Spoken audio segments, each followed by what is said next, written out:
আসসালামু আলাইকুম ওরহমতুল্লাহি ওবরাকাতুহ। মাতা পিতার হক।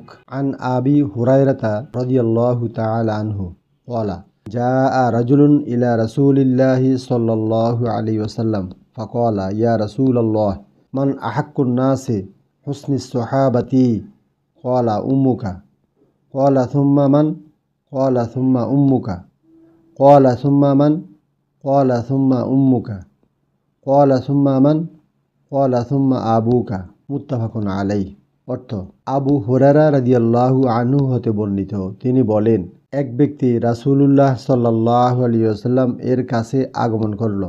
অতঃপর জিজ্ঞাসা করল, হে আল্লাহ রাসূল, আমার নিকট সদাচরণ পাওয়ার সবচেয়ে অধিকারী কে? তিনি বললেন, তোমার মা। লোকটি বলল, তারপর কে? রাসূলুল্লাহ সাল্লাল্লাহু আলাইহি ওয়াসাল্লাম বললেন, তোমার মা। সে বলল, তারপর কে? তিনি বললেন, তোমার মা। সে বলল, তারপর কে?